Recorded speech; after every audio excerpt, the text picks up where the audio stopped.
Tonight, Manda is sharing on the topic of how to deal with things not going your way.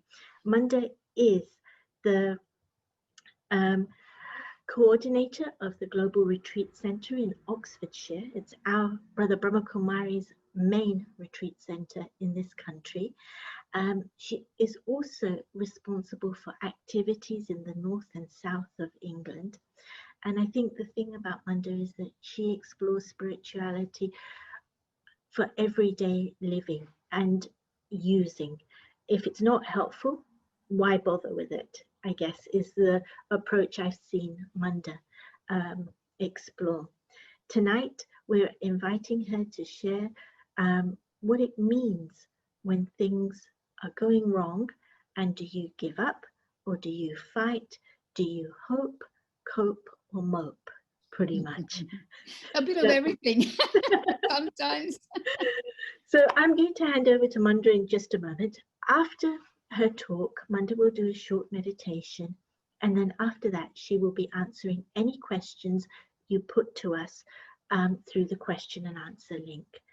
I look forward to putting those questions on your behalf to Manda. Manda, over to you. Thank you. Thank you, Aarti. Thank you very much. Hello, everyone. And wow, I understand that I'm not going to be seeing your beautiful faces. I hope that we've had a chance to meet at some point, because I know I've been to Inner Space talks a long time back, but I have been there a few times. So I just want to pause. I know that you've all joined, and I suspect you've come from all sorts of places, possibly doing different things, whether it's chores at home, looking after children, or office at home, or outside, or whatever. But I just want to stop for a couple of moments. And I know that it's very easy when we are online to be multitasking. I hope that you can give some concentrated time, not because I'm talking, more so that you can give focused attention to yourself. Because I know I can also be very good at multitasking when something is on, listening to something and doing something else at the same time. It's a very tempting thing to do, but I know that I'm compromising my own self when I'm doing that. So I hope that you can just sit quietly and just become present wherever you are.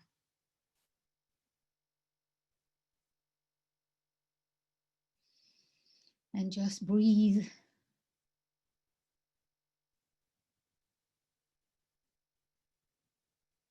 Notice your breath.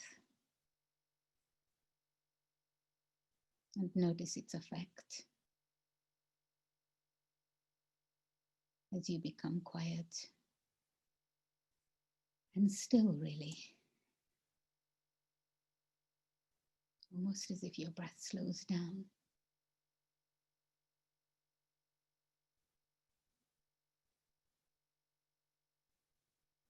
And your energy changes. And you find yourself deeper inside your own self.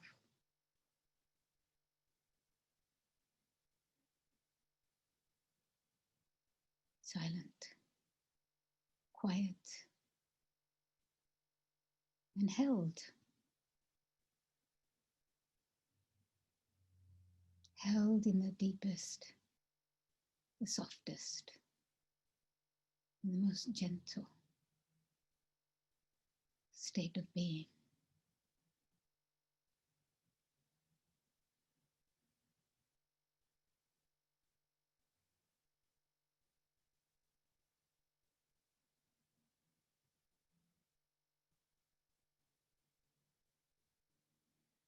Thank you.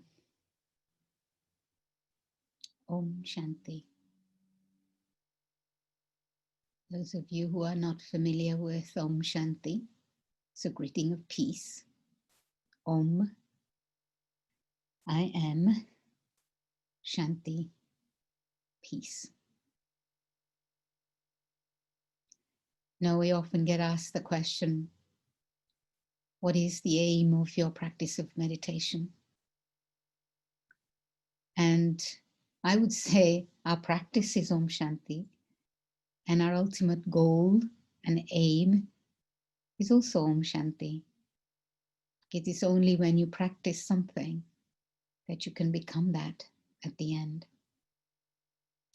And why I think it's important to acknowledge that here and right now is because, in a sense, the topic that we are exploring, how to deal with things that are not going your way, when that is happening, when there is a sense that, in a sense, things are imploding upon you, then you have to be able to sit quietly. You have to be able to separate yourself from that and your own self, inside your own self. And I can't say I'm not necessarily the authority on this subject, because never so easy, right? But I suppose for me, the last 2.5 years, which is a long time, has really been a practice of letting go of this idea of having things your way. And I think I have a sneaky suspicion that Aarti asked me to speak on this because a few weeks ago I was at our London Centre, and I was sharing from the stage that the last 2.5 years have been big tests, if you like. And some learnings that happened, which I hadn't shared, but I had shared one particular learning, which I will share with you about, and why the 2.5 years have been such a difficult time is because I was living in our retreat center, as Aarti mentioned, in the Global Retreat Center, south of Oxford. It's an 18th century Palladian villa. Beautiful spot, and I'd been living there for 25 years. And then we had to vacate the building because it needed all its plumbing changing, its wiring changing, and literally it was going to become a building site. So we had to get out. So anyway, all of that happened very, very quickly. So there wasn't really the time to process what was going on. So in one sense, it's, you know, when I share with you all of the things that happened and my own response to all of that, it's not to blame anyone. It's not to say that somebody did something wrong or anything like that, but it was trying to, you know, trying to make sense of it. And sometimes, you know, things happen and you can't even make sense of the things that are happening around you. It's just, there is no rhyme and no reason except that it's happening. And it was a little bit like that. We had to move out, 70 bedrooms, had been living there for 25 years. We were a staff of about 30 people, not really staff, but volunteers, 30 people. And everybody kind of found their way as to where to go and what to do and all of this. And some of us were still around, looking for a place for some people to stay. While we had all been in one community until now, we became split into 3 or 4 different households and trying to keep the households together. That was all one side of things. And then another side of things was actually the whole refurbishment side of things itself.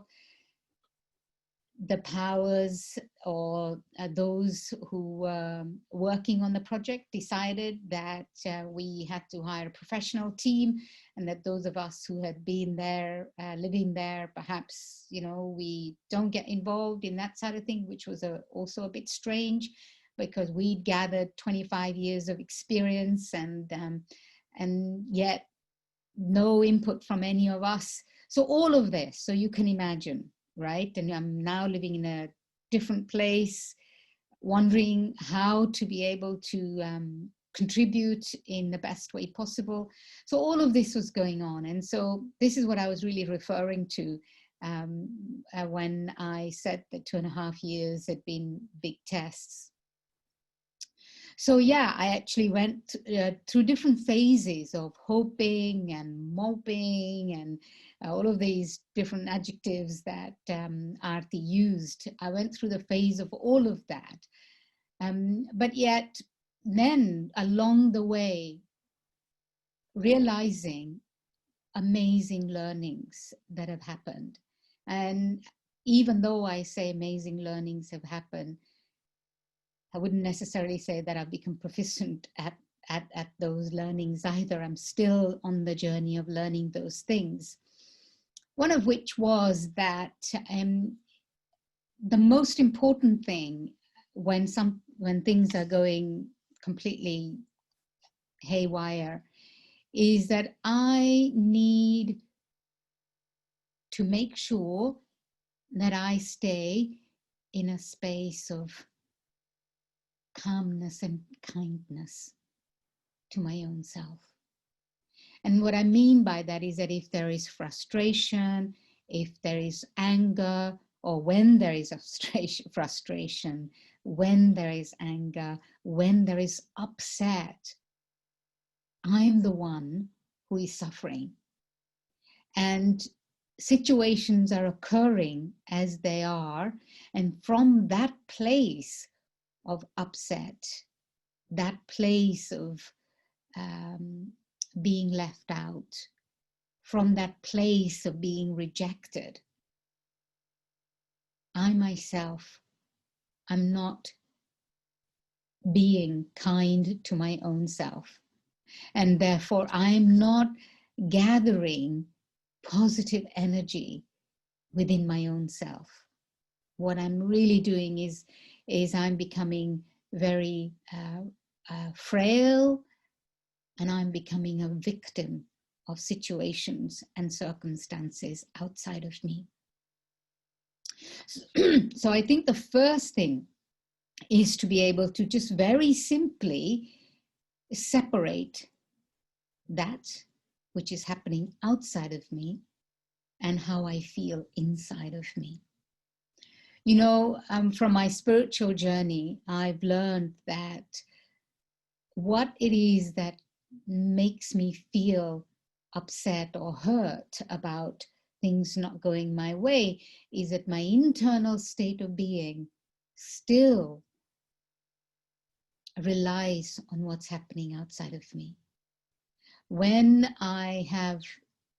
that dynamic is at play, and to some extent all of us have that dynamic, and I realize how much I had it, because really in my life, even my spiritual life, I've really had the best of the best in terms of everything. And I have been incredibly fortunate to have company of the most amazing people.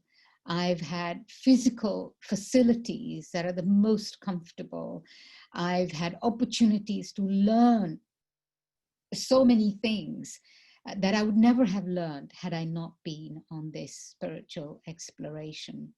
So what I realized as I went along was that my life was in an incredible sort of a way, even though spiritual, was very much intertwined with this amazing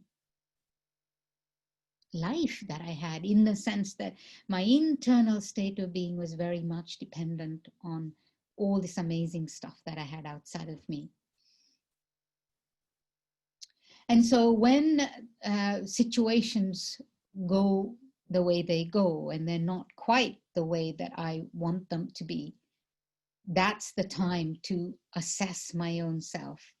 That's the time where I have to go inside and say, well, okay, can I really be separate from what's happening outside of me and be who I am? Can I drive my consciousness? Can I raise my consciousness to be its highest state, irrespective of what's happening outside of me? And this mindset, this awareness actually is the awareness that is a place of power.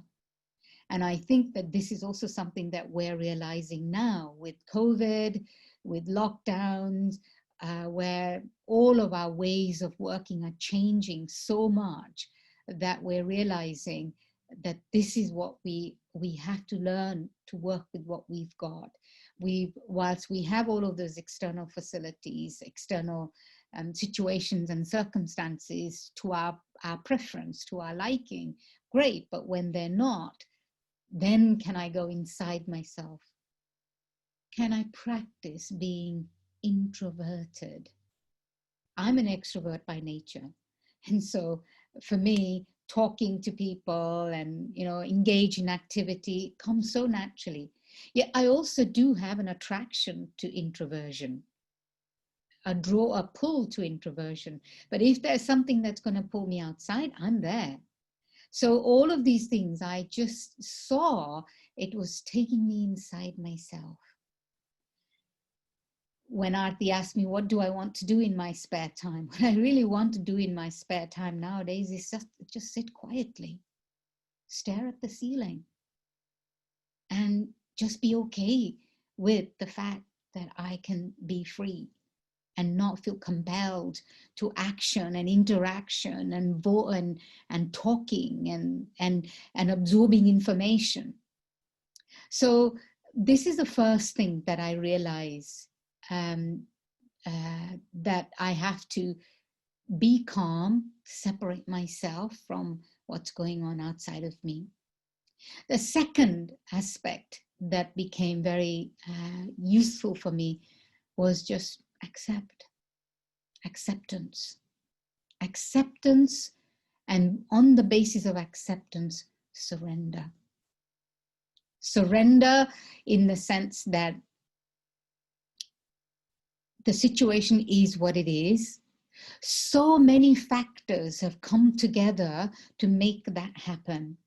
And when I think that something should go in the way that I want it to go, it's not, well, there can be the selfish motives because I know best and nobody else knows as much as I do. That can be that. And then obviously, then we're very, that mindset is being driven by my own ego. And that's kind of quite helpless.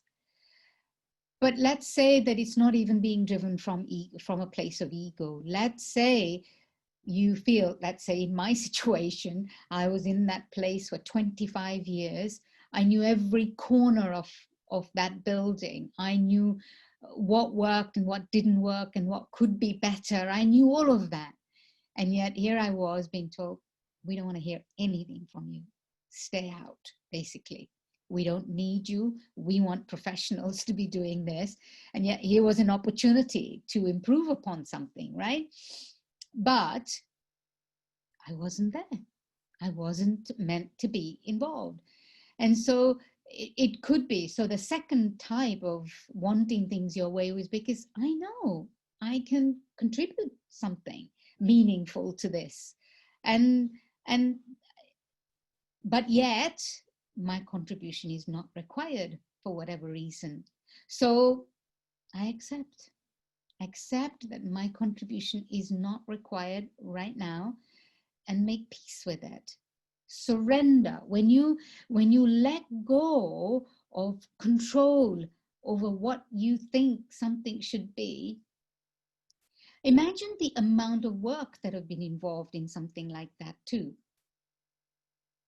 If I had, on the one hand, when the place closed down, it was great for me because I thought, whew, there is some breathing space now.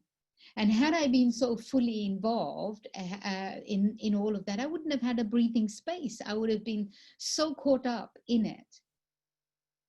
And so I had to surrender, let go. So what I actually did, literally a month after we moved out of the place, was decided that I was going to take 3 or 4 months away.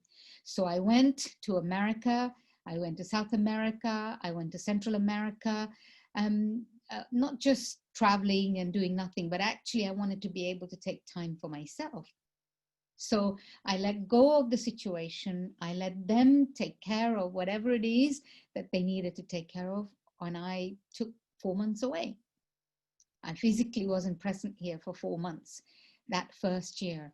And that gave me the opportunity to have space. It gave me the opportunity to have distance. It gave me the opportunity to contribute to supporting others, helping others, service, which is really fundamentally important aspect of a spiritual life. It offered me an opportunity to do a different kind of service in a different culture, with different group of people. Had I been so caught up in that, I would not have had that opportunity. So surrendering and accepting also helps to be able to take that situation. And then the other thing that that is very powerful is that I felt that there is something bigger than myself that is at work here. And so I think that the third thing that's important is to, when you surrender, you actually surrender from that place of understanding that there is a bigger plan. There are the universe, the divine, time, nature, whatever you want to call it, has a bigger plan, and a greater plan, a plan that's even greater than myself. And it's that consciousness that allows you to let go of the control that you have. And that bigger plan, what is more amazing for me, I realized in the process of thinking, is that sometimes when situations occur, they don't necessarily occur because it's the most efficient way of doing things. Or they don't occur necessarily because they're the most viable, resources-wise or financially most viable ways of doing things. Because if you try to do things in that way, then those who need to learn their lessons don't learn their lessons.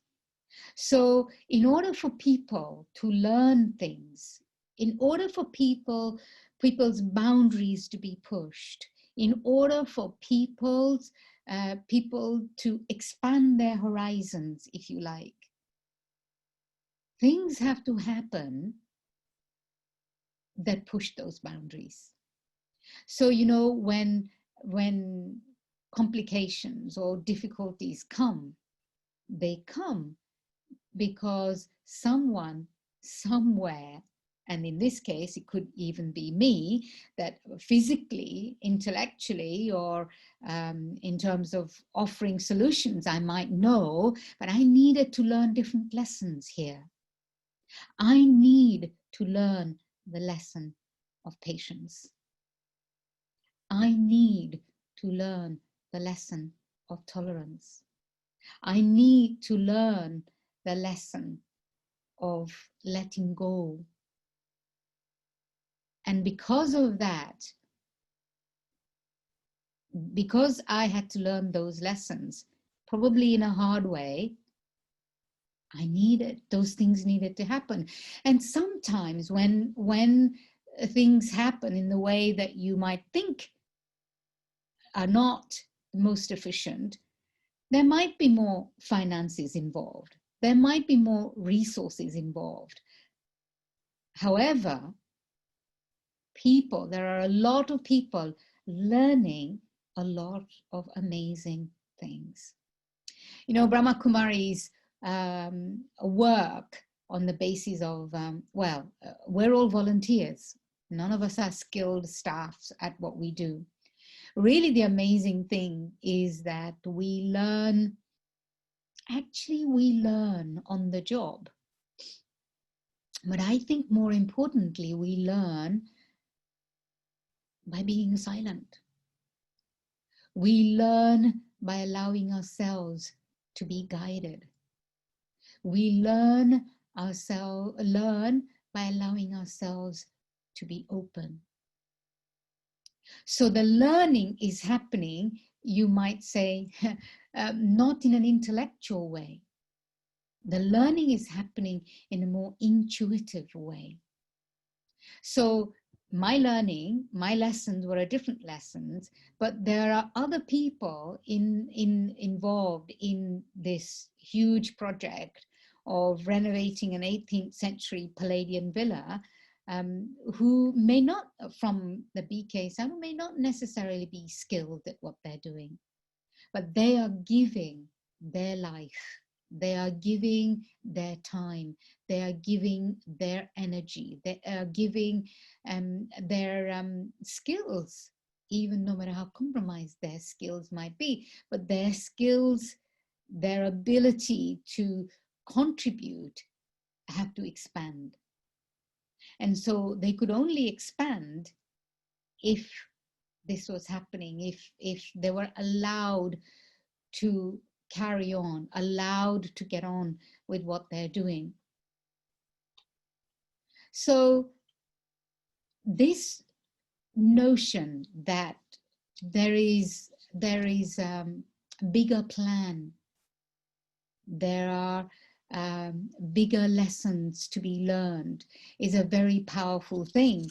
And also together with that, there is much greater good that is going to happen through something that I may not right now have an understanding about, or I may not even be able to see that that's what's required. One of the things I learned more recently, maybe a few weeks ago, realizing that actually the seed of humanity, the seed of human nature, the seed and the basis of spirituality is benevolence. Now, I'm really going to challenge you when I tell you this, for you to think about this. Benevolence is the biggest seed. And it's the seed that infiltrates all aspects of life. Even if at this moment in time, what's happening doesn't feel like it's the right thing. But there's something else that's happening, that's coming as a result of what's happening, that's going to allow something else to happen, something greater to happen. For us, very much the understanding, thinking of time in the sense that time is, there is a time for everything. There is a time for sowing seeds. There is a time for that seed to germinate when it receives the right water, when it receives the right climate, when it receives care and nurture. That seed germinates. A beautiful tree grows out of it. That tree bears amazing fruit that nourishes and nurtures the souls of mankind. But there comes a time when that tree also becomes old and decayed. But it's that seed, but that tree will have given birth to so many seeds that more trees will emerge from that. And I think that principle is a very powerful principle to consider right now in terms of what's happening in humanity, in the world, what's happening. Let's just take this example of COVID and the lockdown, where so many people are having to reevaluate. Everyone is having to reevaluate their life. And on the one hand, yes, lots of unpleasantness about it.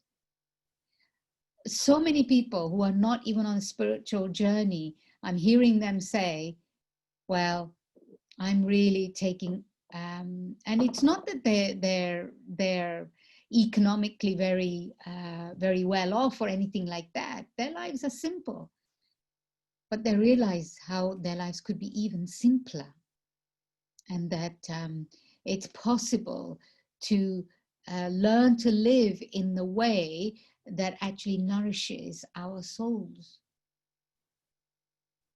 And so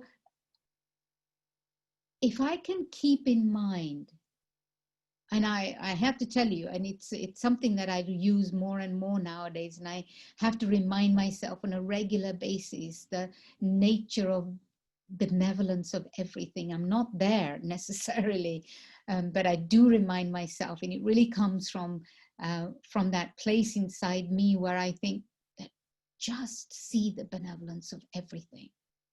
See the benevolence, that even if that benevolence is that I've learned patience, even if that benevolence is that I've learned tolerance, even if that benevolence is that I've learned to appreciate introversion that is inside of me, or my attraction to introversion less from being extroverted, and therefore my attention of nurturing my soul, my attention to bringing a higher power and a higher energy within my own self.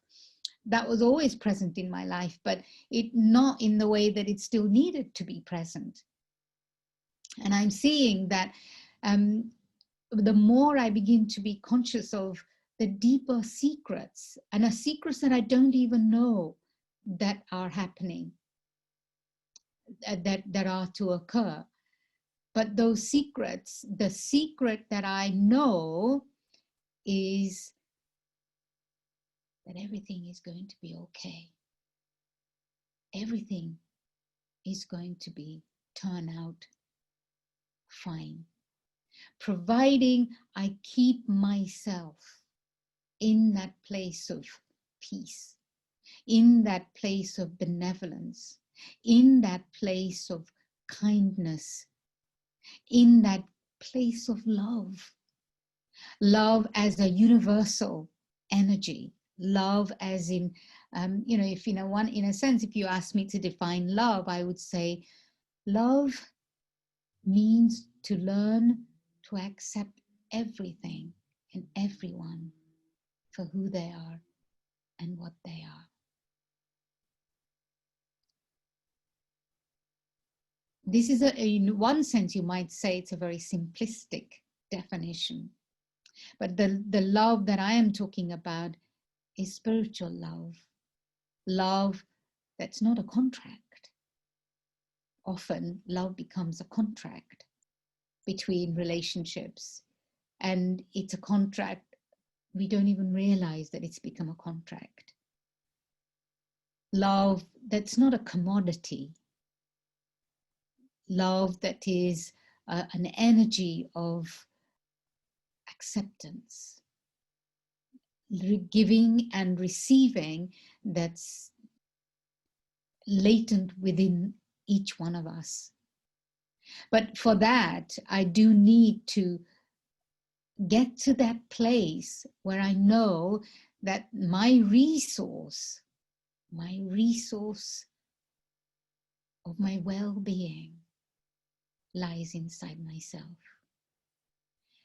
My resource of my well-being lies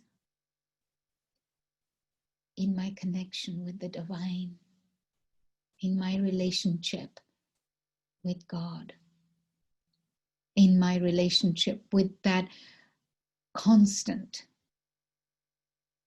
unending, unconditional spiritual energy. When I connect with that, then I have a flow of the same happening inside of me. So what I started off right at the beginning, to come back to that my internal state of being is what it is because of that connection, because of my own ability to go inside my own self and tap into that resource that also lies within me. So that when things don't go the way I want them to go, in actual fact, probably I won't even get to that place where I will feel things are not going my way, or things shouldn't be happening like this, or shouldn't be happening like that. And, you know, realizing that actually the moment I even think that something is not going the way, it's like there is some kind of a glitch that's happening inside of me. Can I see everything and just say, that's okay? There is benevolence in that too. Because I'm not taking from that. When I see, you know, those of you who were there at the beginning when Aarti and I were having a little chat and we mentioned Dadi Janki, who was the head of the Brahma Kumaris, you know, she became that at the age of 90 something and passed away when she was 104, just earlier in the year. We never heard or never saw her utter or see anything critical or say anything critical or negative about anything. Whatever was happening, she would always say, that's okay. This is good. There is benefit in that.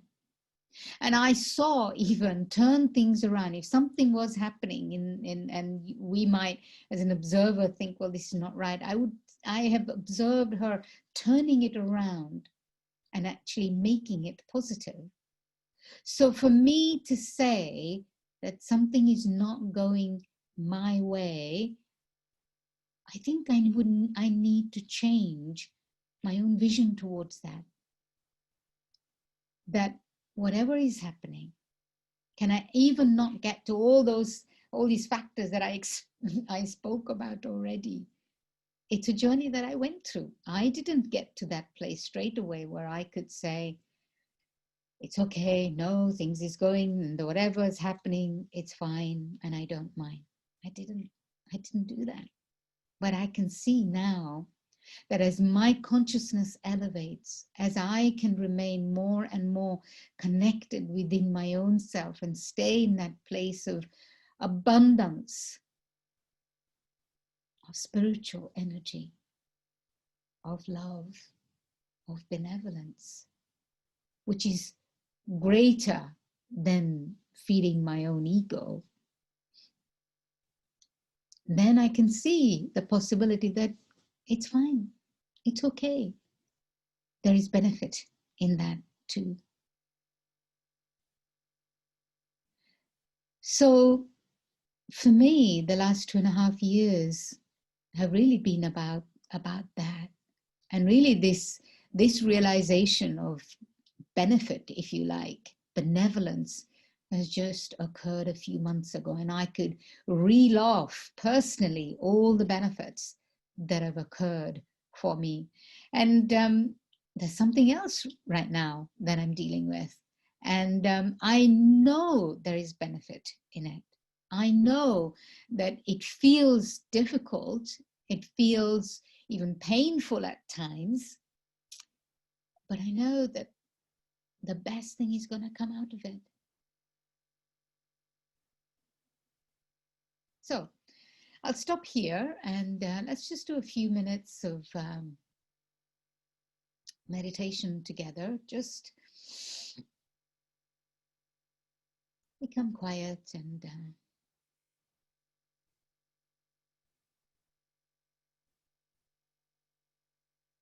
perhaps reflecting on some of the things. What would be the key element that you might take away with you from this? A learning, a benevolence, acceptance.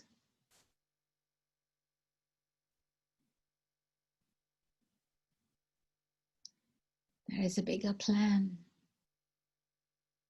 a higher plan.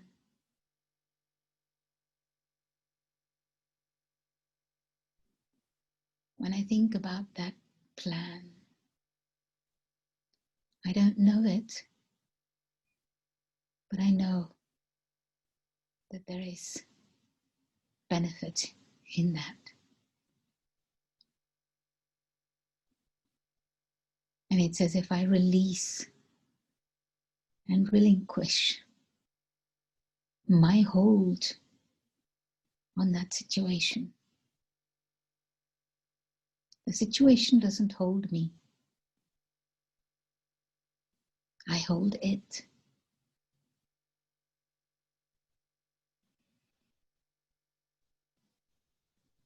And as I let go,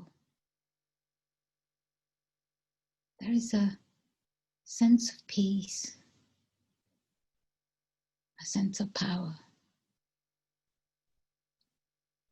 a feeling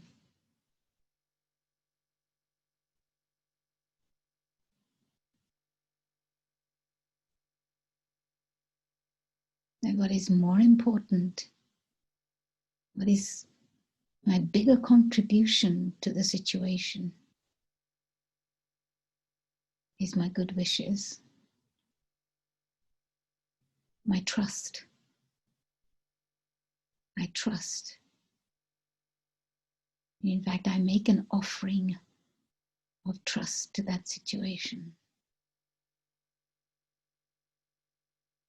And my vibration and energy of good wishes and trust will allow it to unfold in the best way possible. Instead of criticism and negativity. Because ultimately, I don't know everything. I'm not the encyclopedia of all situations of solutions to life. So I surrender. And my heart opens to allow that higher and spiritual energy of the divine to enter.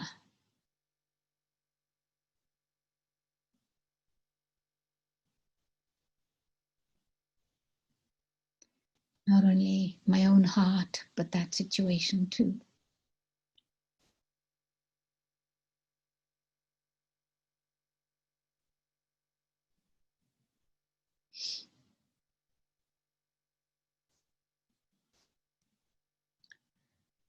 Thank you.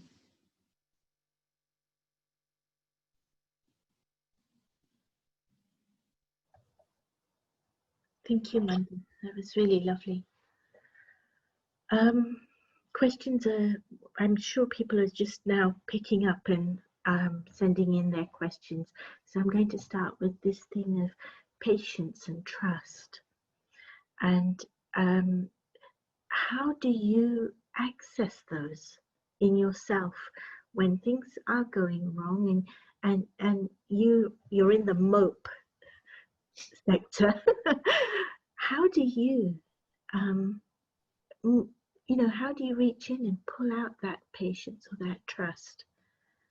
You know, ultimately, whether it's patience or trust, they have to become a way of life for us, in the sense that I know that for my own self, again, patience hasn't always been my strong point, but I'm realizing that these two go together, patience and trust. Actually, if I trust, then I will be able to be patient and wait for a positive outcome of anything to come. So I think that patience has to be cultivated through having trust, and that let me wait, let me give and patience not just as something you pull out from somewhere. I think patience, you are willing to wait for something when you've made a contribution of positivity, when you've made a contribution of your best, when you've made a contribution of good wishes and good feelings, then you know that your good feelings, the contribution of your good feelings has brought other people's good feelings into that situation too. And that ultimately there's got to be a result from that. And wait and wait with good feelings, wait with peace, wait with belief, and wait with trust. Wow. And so the questions that are coming through now, thick and thin, I think. So the next question is, you talked about having had some amazing experiences in life, amazing opportunities.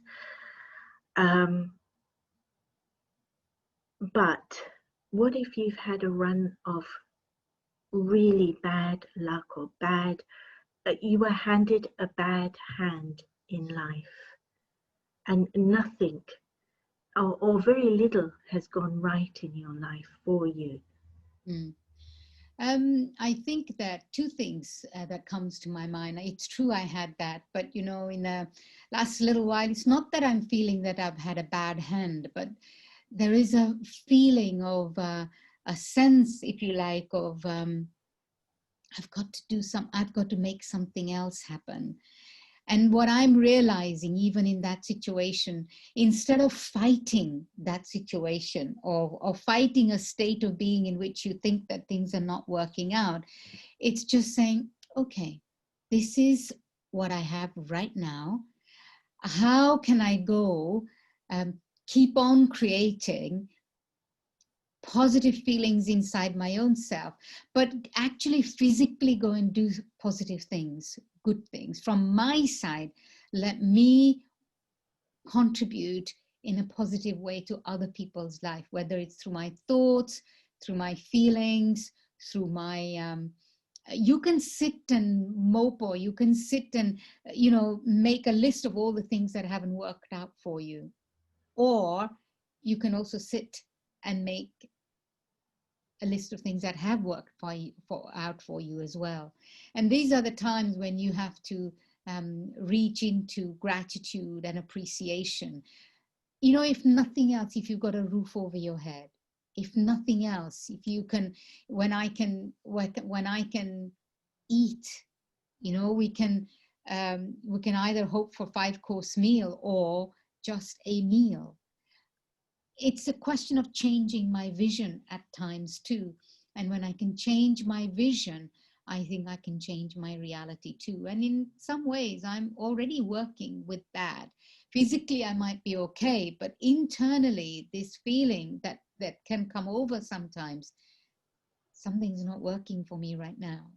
I've just got to say, in fact, even today, I was just, okay, I've just got to go into, any time I have that feeling, I've got to go into that feeling. And it's okay, but can I spend time in love inside my own self and create stillness, create focus, create power? Thank you. To what extent do you think there is a time and place for expressing anger when things are going badly? I think I would change the word anger into being heard. So I think that there are times when you can feel frustrated, but anger doesn't help. It just fuels the fire. But what if I can say, okay, here's something that I feel very passionate about.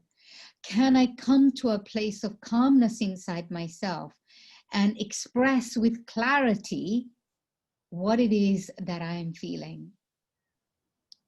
So I think there is always time to express, but not with bad feelings, and therefore not with necessarily with anger. Because when you can be calm and be clear about what you're expressing, then what you're trying to communicate will also be heard. And you will find a solution your own self before you look for solution from someone else. Mm. And you know, if things are going bad, who are you going to get angry with? If it's things, who are you going to get angry with? You'll get angry with probably the wrong people in the wrong place in the wrong way. And you kind of invite more of the same to yourself when you do that. So I think in order not to invite more of the same, I think I have to create a different energy. I have to create the opposite energy. I have to create the energy of calmness. I have to create the energy of clarity, and I have to create the energy of that clear expression. Okay, good. This naturally goes into the next question. I have a situation where my family have said some really hurtful things to me, and we haven't spoken for nearly a year. I want to make amends, but know they may reject my approach. How should I approach whilst protecting myself? It's a really good question. You know what I would do to begin with? I would create in my mind, if you're a meditator particularly, I would create in my mind this incredibly positive feeling towards the family. So don't let go of the feeling, they said this and they said the other, they said the other. Hold in your heart your most highest intention for coming together, for sharing, and for sharing love. And in meditation, especially create positive feelings, good feelings towards them, and know that those good feelings are going to reach them. Because, you know, when you think about them then you are thinking about something specific, and you're thinking about some people, it's not possible that those good vibrations don't reach them. So one thing is preparing the ground, as we say, by creating positive feelings towards them. And secondly, when you create those positive feelings towards them, your own feelings change. So when you are then, and when you reach out to them, reach out with absolute trust and feeling that that they hear you, and they will hear you. Absolute trust. And when you express it in that way, then when you get to them, get in front of them, then you will find that they will be open, because your vibration, your energy will have changed. Yeah. Next question. What do you do when things aren't going your way because of an internal reason, not external, but internal? Anxiety, depression, those are the things that are stopping you from. Yeah, I mean, again, I would say try and get whatever help you need to deal with the anxiety and depression. And sometimes, yes, spiritual things, meditation, all these things help, but sometimes you might need some professional help by whatever counselor or therapy it is that works for you. So I think to get that help, with knowing that you also are going to make your own mind strong through a practice of meditation of some kind, in a very small way to begin with. When your strength builds up, then you can pay greater attention, because ultimately spirituality is very empowering, so it will help you. So I would say that deal with that anxiety and depression first through reaching out in a professional way, first of all, and then make your mind strong, so that you can change. You can create positivity, you can create calmness, you can create kindness for yourself. Thank you. One final question, because we're almost out of time. How do you handle something really fundamental that you aren't able to change. For example, infertility. Mm. This is, it's a hard one. It's a hard one, but I hope that what I say to you, you take in the right spirit. Okay. Um, when you know that there is that situation and you try to do whatever you can, but you haven't been able to be successful at it, there are lots of children in the world that could receive your love. Can you consider the children of the world to be your children and allow your heart to expand and grow so that you can allow that same nurturing and nature to emerge inside of you? And I know the obvious ones are like adopt a child or whatever. There are those solutions, of course. But I think that it might even be that when you change your mindset, you might even change infertility. Wow, that's a statement to make. Okay. All right. Well, we have to close up. I'm sorry to those of you who've sent questions, but we haven't been able to answer them this evening. We hope you'll be able to put them to other speakers in the future. Thank you for joining us, and we look forward to having you join us during the week and next week. Manda, thank you for your openness, sharing your insights that you've collected, and being so trusting with us. Thank you. Thank you very much. Thank you, Aarti. Thanks everybody for joining. Best wishes. Stay safe and lots of love.